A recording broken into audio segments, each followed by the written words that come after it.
I think today, with the response nationally and on these streets in Dublin, he'll change his mind. We have not gone away. Have we gone away? And we'll be back again here soon, on the week before the general election, with a major national demonstration to show this government that we'll be even stronger at that point in time. Minister Kelly and the rest of them in this government know that this is not just about water charges. Yes, we are opposed to water charges. We will not go away until water charges are abolished. We will not go away until we've secured a referendum that guarantees that our water will never be privatised.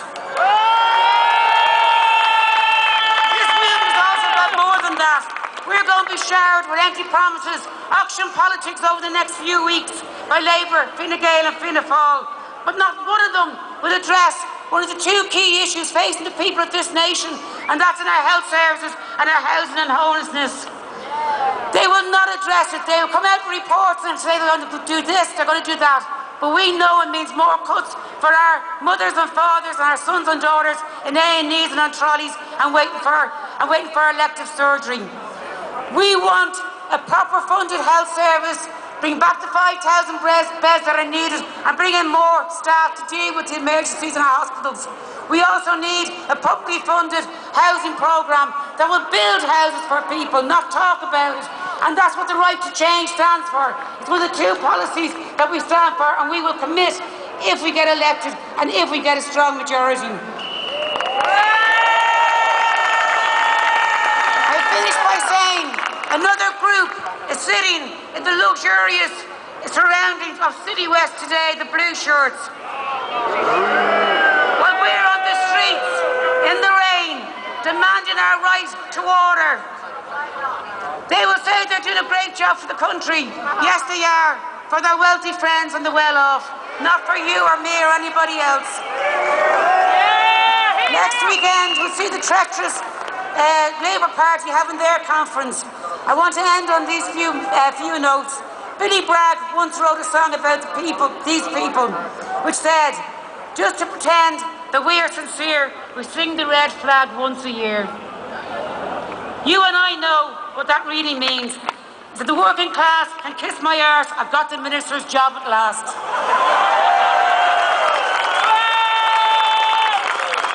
This year, we remember the anniversary of the 1916 uprising, and we salute the men and women who were prepared to die for this country and the vision of equality, not the people sitting in gangster houses and called, protecting their own seats and their own warm pensions, etc. This is a vision that still has to be fought for. We have the right to change it, but it won't be handed to us. We need to fight for it. Part of that change is to use your vote for candidates with the right to change. I don't know who will be in government in the next period, but we will continue to protest with determination and intent. We will continue mass non-payment. We will continue to stop water charges.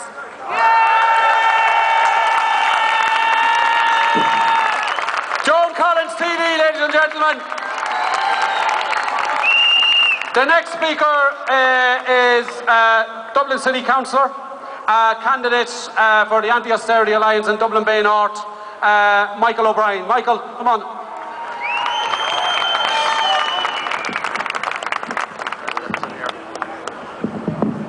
Well, it was only a few weeks ago that Minister Alan Kelly said that the water charges only took up 3% of his time.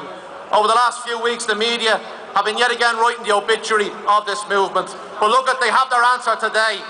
And across the state, we have delivered. Well done to you all. Irish Water are on the ropes. They won't admit that 50% haven't paid the third bill. We know that 4 in 10 haven't parted with a single cent since the first bills came out last April. We know that in 2015, more money was spent on advertising, on consultants and on the conservation charge bribe than what they took in. Yet despite all of this, people have held firm, and the prospect of delivering a knockout blow to Irish Water is right in front of us now. And briefly, there's 3 things we've got to do in the coming weeks. Firstly, we have to keep up the protest movement. Go back to your communities and build for a massive national protest on the Saturday before polling day, which might be next month. Secondly, maintain the boycott. 800,000 households are non-compliant. This government are running out of time. No matter who's in the next government, they cannot break a mass boycott if enough of us stick together and enough of us give confidence to those among our friends, family, neighbours and workmates who are feeling the pressure of Irish Water's bullying, phone calls, texts and letters of harassment. Give courage to the people that you know. Finally, let the election be the start of a political revolution. This week, Joan Burton was asked to provide a victim impact statement before the sentencing of the young people involved in the Jobstown protest. Wait till I tell you, all the courts in the land wouldn't have the time to hear the victim impact statements of the hundreds of thousands that have suffered under the reign of this government.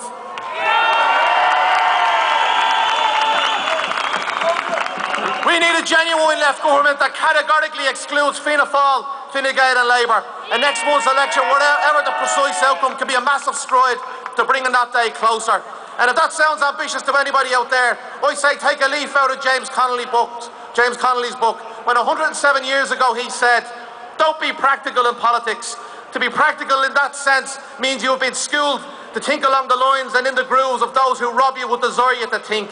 And Connolly went on to say, revolution is never practical until the hour of revolution strikes. Then it alone is practical, and all the efforts of the Conservatives, of the compromisers, become the most futile and visionary of human imaginings. We've had nothing but practical government for the last century in this country. We can't take any more practical government. So let our generation be the one that takes a leaf out of Connolly's book. Thanks.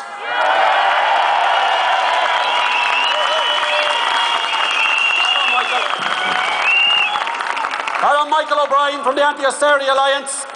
You know, in the run-up to these protests and these events, we're always asked about numbers.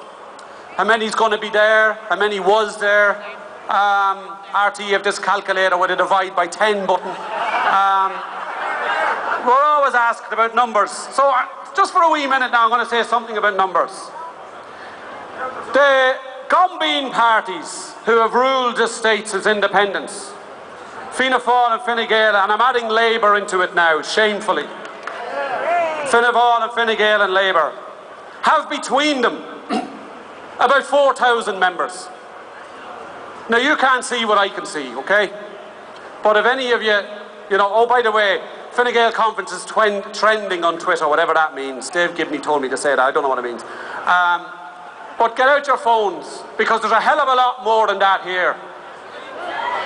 How is it that for 100 years, 4,000 Gumbeans can rule a nation? And how long are you going to allow it to continue? How long? How many more elections? Are spoofers and spinsters and liars and cronies and corrupt politicians gonna fucking screw you? How long? Now we've got two people coming up to join us now who aren't from Dublin. These are people who come from rural communities, fisher communities all around this country, who take their lives in their hands to provide a living for their families and for their communities in a fishing industry.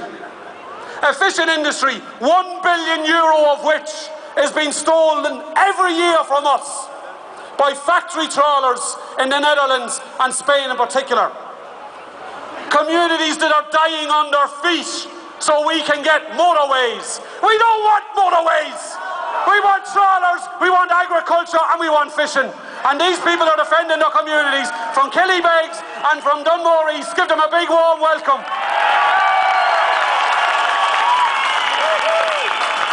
Hi everybody out there. I'm just a small-time fisherman from the southeast corner of Ireland. And since 2008, I've been dragged through the courts, one after the other. And the case last November, after 5 years, I've been dragged through the courts on 58 charges because I refused to dump fish.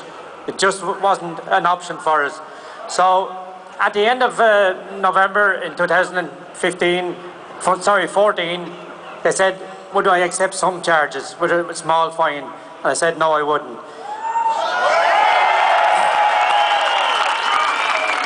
So they came back again a couple of weeks before Christmas and they got a skipper who was actually fishing at sea to ring me and plead with me, would I give in to one charge for a small fine? And I wouldn't.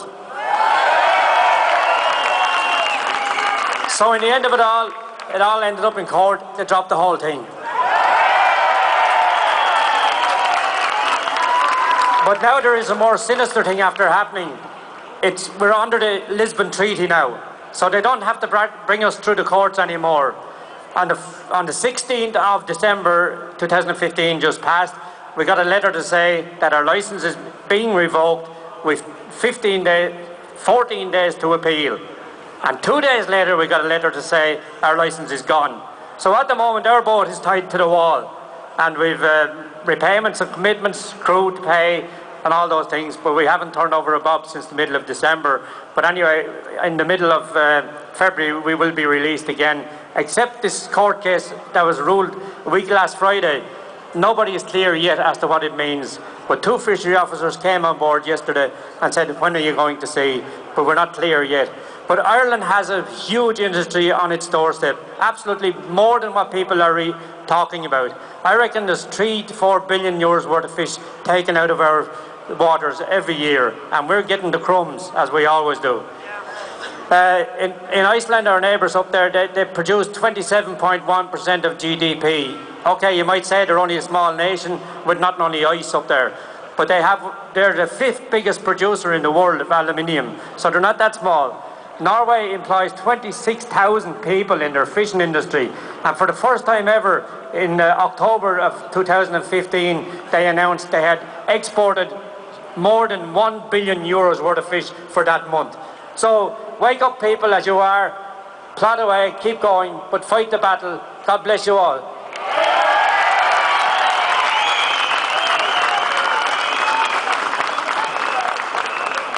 This is a copy of the 1919 Constitution, which was done in the spirit of the people who died in 1916. I just want to read out a quote.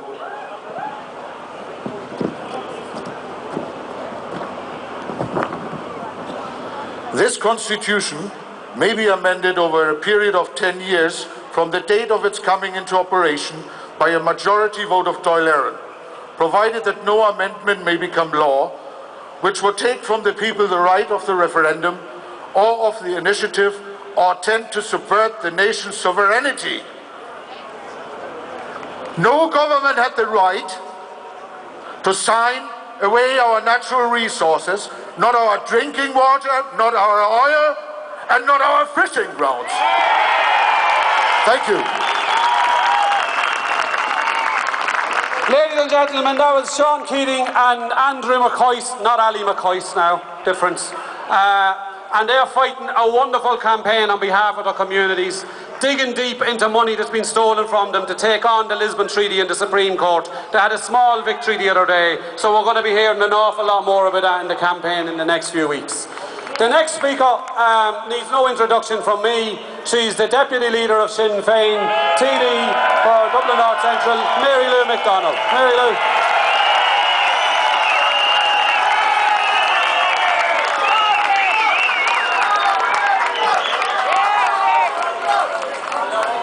I can definitely see multiples of the Gambins in numbers only that Brendan referred to. We stand here today with the message to government that if they think they have gotten away with their water charges and their family home tax and their cutbacks and their bullshit, they're wrong. Everyone here today is here to call them out. We call them out on water charges. We will not pay for the water from our taps in our homes. Water is a human right. We tell them also that a progressive government with Sinn Féin and others will abolish water charges for good and for all. During the week, Joan Burton, our Taoiseach, when asked about 250 children waiting surgery for scoliosis, she told me that we must not put the recovery at risk. When we ask the same characters in government about people lying on hospital trolleys or sitting in chairs for hours and days on end, or in some cases sleeping on the floor of the accident and emergency, their answer is the same, that we must not put their recovery in jeopardy. The truth is that there is no real recovery, not for ordinary people. And the truth is, going into this next election, Fine Gael and the Labour Party envisage a big giveaway tax breaks for the rich, but for the rich only, and leave the rest behind. And if this election, whenever it's called, is about anything, it's about now deciding which side you're on. If you're in the mind of Enda Kenny or Joan Burton, you're on the side of the big guy, of the people with the deep pockets, of the insiders, of the people that this state has always advantaged. If you're on our side, on the right to change side, well then you're with the ordinary citizen, the people who have been left behind, marginalised, disadvantaged and ignored. You're on the side of all of us who say enough is enough, is enough, is enough, is enough.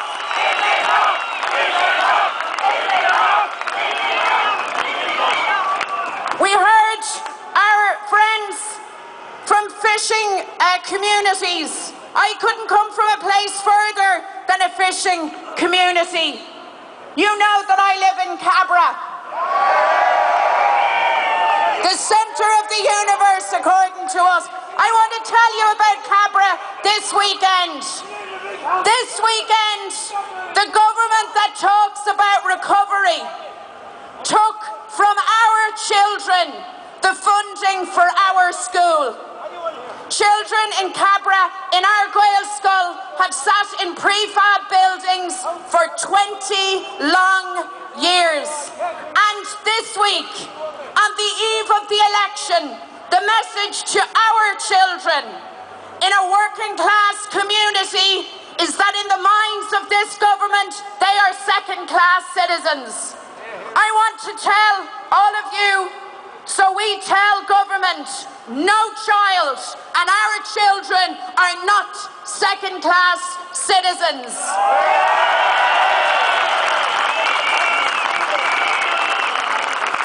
So as we prepare for the election, let's take them on. The ones that are complacent, the ones that stand over children in B&Bs, the ones that stand over sending sick people away from hospitals, the ones that try to tell us that our children don't deserve every chance and every educational opportunity. Let's take them on, friends. And in this year, the centenary year of the Rising, as we stand in this historic spot, the point at which, the place in which the Republic was proclaimed, let's reclaim that too. And let's put it out there. We'll take them on, and we will win. Good night, Reeling.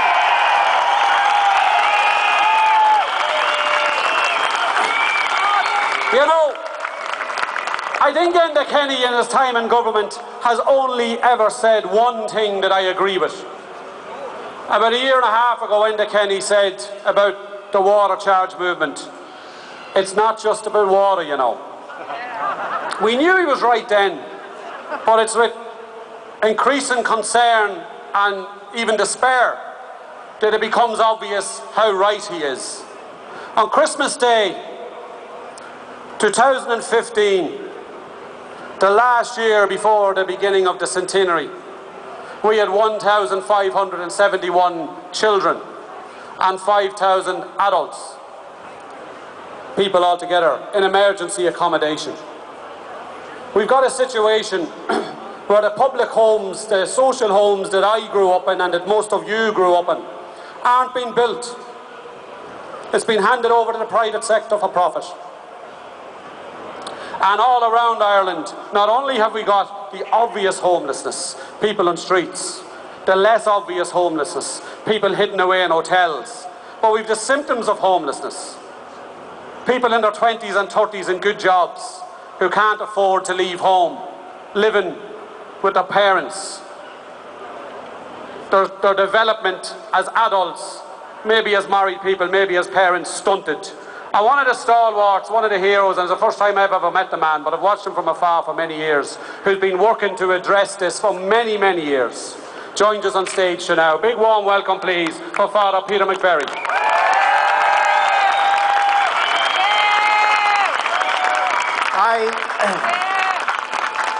I agree with so much of what Mary Lou says, but one thing she said was wrong. Cabra is not the centre of the world. Ballymun is the centre of the world. I represent today the National Homeless and Housing Coalition. The right to housing and the right to water come from the same ancestry.